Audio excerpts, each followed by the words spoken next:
श्री प्रियादास जी महाराज वर्णन कर रहे हैं कि विभीषण जी की भक्ति का वर्णन कौन कर सकता है। इसको चित्त लगा करके सुनो। एक कलिकाल की घटना है विभीषण जी की, इस युग की घटना।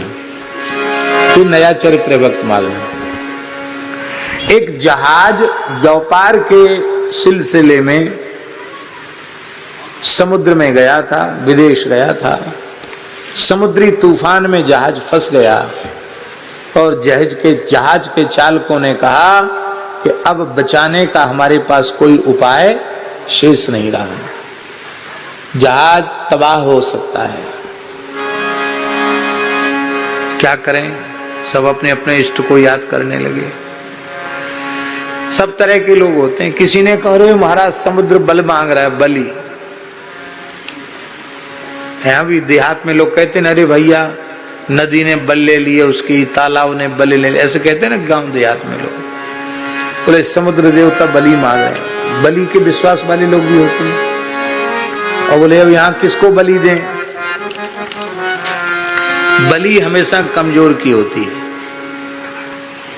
तगड़े की बलि कभी नहीं होती। घोड़े की बलि नहीं, हाथी की बलि नहीं, शेर की तो बिल्कुल बलि नहीं। कौन खुद ही बलि ले लेगा। नीतिकारों ने कहा है अश्वम नैव गजम नैव व्याघ्रम नैव च नैव च अजापुत्रम बलिम दद्यात् दैवो दुर्बल घातका। दैव भी दुर्बल का घातक होता है। संसार का नियम में कमजोर को ही बलि का बकरा बनाया जाता है, ताकतवर को कोई बोलने की हिम्मत नहीं। तो एक बेचारा आदमी था, उसमें दिमाग तो उसका बहुत अच्छा था, लेकिन बस यहां से अपंग था, कमर से नीचे अपाहिज था। तो लोगों ने कहा चलो ये बिना किसी काम का है, इसके आगे पीछे भी कोई नहीं है, पटक दो इसी को समुद्र में। वो बहुत चिल्लाया भैया हमारा अपराध क्या है। बोले नहीं, अरे इतने लोगों के प्राण बच जाएंगे, तुम मरो तो मरो। उसको जो है वो समुद्र देवता पटक दिया उसको। अब तूफान बहुत तेज था, समुद्री तूफान। उस तूफान में वो डूबा नहीं, उस समुद्री तूफान के सहारे वो उड़ता उड़ता उड़ता उड़ता तूफान के सहारे चला गया और जहां विभीषण जी का राज्य उनकी सीमा में पहुंच गया, वहां गिर गया, बेहोश पड़ा था बेचारा। एक विभीषण जी का सेवक राक्षस घूमने फिरने आया था समुद्र के किनारे। उसने देखा तो कहां तो वो विशाल पर्वताकार राक्षस, वो कहां ये अपाहिज छोटा सा कलयुगी आदमी। तो त्रेता के तो आदमी कलयुगी आदमी को देखें तो उनको खिलौना जैसा लगेगा। आप चित्रकूट गए हैं, फटिकशिला गए हैं, राम जी का चरण चिन्ह देखा कितना बड़ा है, 1 हाथ लंबा है, 1 सवा हाथ का चरण चिन्ह है राम जी का। त्रेता का आकार है राम जी का, इतने बड़ा चरण है उनका, तो आकार राम जी का कितना बड़ा होगा। तो अब हम लोग कलयुगी प्राणी हैं तो हम लोगों का आकार बहुत छोटा है। तो कहां तो वे प्राचीन युगों के और राक्षस असुर, और ये बेचारा अपाहिज आदमी। तो इनको लगा कोई खिलौना है, इसको लंका के अजायब घर में धर देंगे, लोग देखेंगे इसको कि हाँ ऐसी भी कोई चीज होती है। उसको उन्होंने टोकरी में रखा और लेके आए, विभीषण के सामने उसको प्रस्तुत किया। ये प्रियादासी ने चरित्र लिखा है।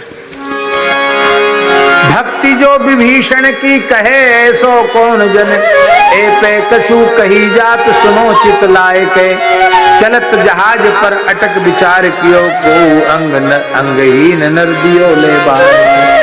जाए लगे और टापू ताही राक्षसन गोद लियो, बोध भरी राजा पास गए किलकाए के। देखत सिंहासन ते कूद परे नैन भरे, याही के आकार राम देखे बाग पाए के। उसको देखते ही विभीषण जी सिंहासन से कूद पड़े, साष्टांग चरणों में प्रणाम कर लिया। क्यों? बोले इसी मानव आकार में श्री रघुनाथ जी लंका पधारे थे। ये राम जी तो नहीं है, पर राम जी ने जिस भारत वर्ष की धरती पर जन्म लिया, वहां का एक भारतीय मनुष्य तो है। हमारे लिए तो भारत की धरती से वहां का कोई विकलांग भी आवे तो मेरे लिए वह श्री राम जी के जैसा आदरणीय है। भारत के मनुष्य में एक विकलांग व्यक्ति में उनकी ऐसी भावना है, राम जी के आकार का दर्शन वे कर रहे हैं, तो राम जी के प्रति उनकी कैसी भावना होगी। महाराज साष्टांग प्रणाम करके उनका बड़ा अभिषेक हुआ उसका। अब विभीषण तो महाभागवत परम भागवत, उन्होंने जब मस्तक पर चंदन लगाया, उसका स्पर्श किया तो उसका पंगुत तो दूर हो गया, एकदम ठीक हो गया, चंगा हो गया वो। अब खूब बढ़िया उनका अभिषेक हुआ, खूब सुंदर कपड़े पहनाए, सुंदर उनको भोजन कराया। लेकिन वो आदमी घबरा रहा था। उसने सोचा, वो समझता तो कुछ था नहीं, वहां की भाषा बोलचाल सब सभ्यता। उसने सोचा कि ये तो चमत्कार हो गया कि हम बिल्कुल ठीक हो गए, लेकिन ये सब इसीलिए किया जा रहा है कि स्वस्थ व्यक्ति की ही बलि चढ़ाई जाती है। अब ये राक्षस हमारे किसी देवी देवता के सामने बलि चढ़ाए, बलि के बकरा को खूब माला वाला पहना देते हैं, ऐसी खूब माला पहनाई जा रही है। विभीषण जी छड़ी लेकर सामने खड़े, नेत्रों से आंसू बह रहे। तो उन्होंने देखा कि ये तो बेचारे सूख रहे हैं, बड़े घबरा रहे हैं। तो आप श्रीमान जी, आप प्रसन्न नहीं हो रहे हैं, आप घबरा क्यों रहे हैं?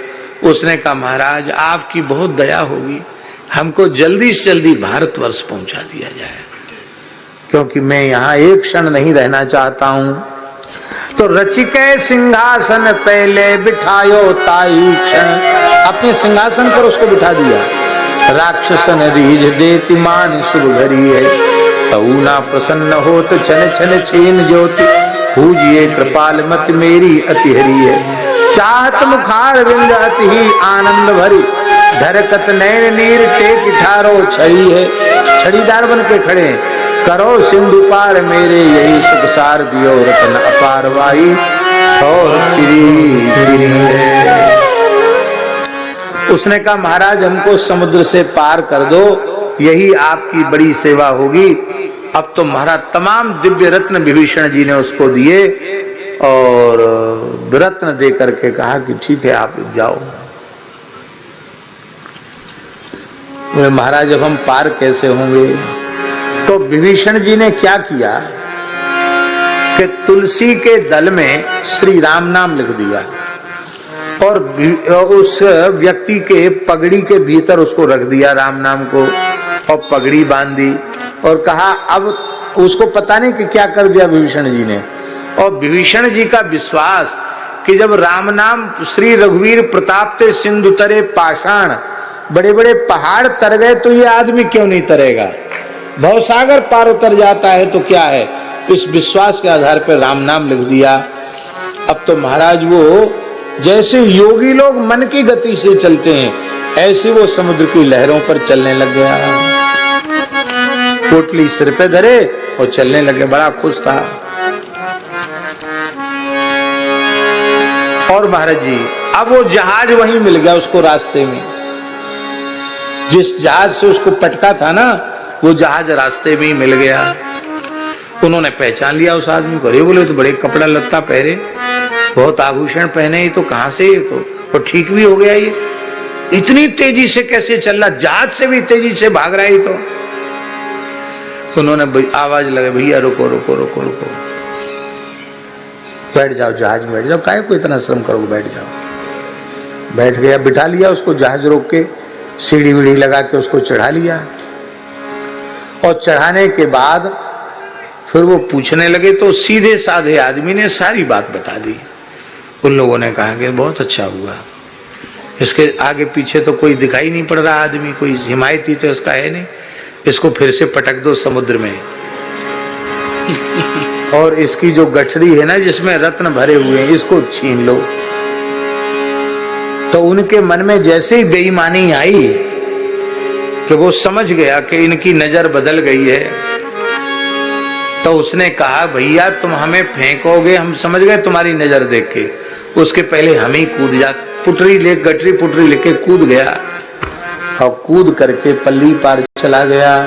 बोलो भक्त वत्सल भगवान की जय। राम नाम लिख शीस मध्य धर जियो या को, या ही जल पार करे भाव सांचो पायो है, ताही ठोर बढ़ियो मानो नयो और रूप भयो, गयो जो जहाज सोई फेर करी आयो, लियो पहचान पूछो सब सो बखान कियो, यो हुलसायो सुन जिने के चढ़ायो, पर्यो नीर कूदने माया ने प्रवेश करियो, हरियो मन देख रघुनाथ नाम भायो। वहां के बाद जब वो पल्ली पार उतरा तो उसने पगड़ी खोली, उसने कहा कि इस पगड़ी में ही कुछ धर दिया था, वही चमत्कार है जो मैं भाग रहा हूं, ये क्या चीज है। उसने देखा तो तुलसी के दल पर लिखा था श्री राम। क्या लिखा था? श्री राम। अब तो रोने लग गया, अरे हमने विभीषण से राम नाम में प्रीति मांग ली होती, रघुनाथ जी के चरणों में अनुराग मांग लिया होता, हम तो ठगाए गए, ये सोना चांदी लेके आ गए। उसने तुरंत ब्राह्मणों को आवाज लगाई, दीन दुखियों को आवाज लगाई, सब लुटा दिया, और जो विभीषण जी ने राम नाम दिया था उसी को सर्वस्व मानकर अपना जीवन राम नाम के लिए समर्पित कर दिया, और वह एक महान संत हो गया। ये कथा भक्तमाल ग्रंथ में ऐसी कथा है जो इस युग की घटना है।